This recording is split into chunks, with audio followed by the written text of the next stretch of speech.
ಮುಂಡಗೋಡ ತಾಲೂಕಿನ ಕಾಳಗಿನಕೊಪ್ಪ ಕಿರಿಯ ಪ್ರಾಥಮಿಕ ಶಾಲೆಯಲ್ಲಿ 2ನೇ ತರಗತಿ ಓದುತ್ತಿರುವ ಬಾಲಕನಿಗೆ ಬೆನ್ನ ಮೇಲೆ ಬಾಸುಂಡೆ ಮೂಡುವ ಹಾಗೆ ಹೊಡೆದಿದ್ದ ಪ್ರಕರಣಕ್ಕೆ ಸಂಬಂಧಿಸಿದಂತೆ ಶಿಕ್ಷಕಿ ಭಾರತಿ ನಾಯ್ಕ್ ಅವರನ್ನು ಶುಕ್ರವಾರ ಶಿರಸಿ ಉಪನಿರ್ದೇಶಕರು ಅಮಾನತು ಮಾಡಿ ಆದೇಶ ಹೊರಡಿಸಿದ್ದಾರೆ.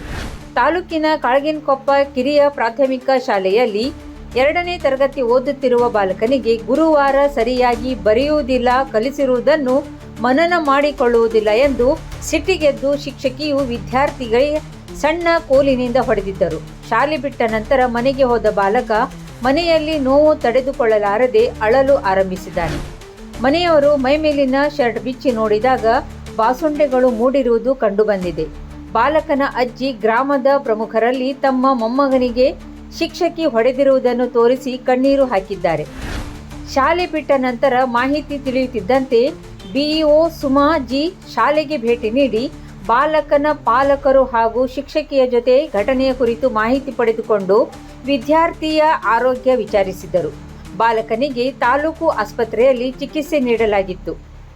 ಘಟನೆಯ ಬಗ್ಗೆ ಶುಕ್ರವಾರ ಬೆಳಗ್ಗೆ ಡಿಡಿಪಿಐ ಅವರಿಗೆ ಸಂಪೂರ್ಣ ವರದಿಯನ್ನು ನೀಡಿದ್ದೆ. ವರದಿಯ ಆಧಾರದ ಮೇಲೆ ಆ ಶಿಕ್ಷಕಿಯನ್ನು ಅಮಾನತು ಮಾಡಿ ಆದೇಶವನ್ನು ನೀಡಿದ್ದಾರೆ ಎಂದು ಸುಮಾ ಜಿ ಬಿಇಒ ಮುಂಡಗೋಡ ಅವರು ತಿಳಿಸಿದ್ದಾರೆ.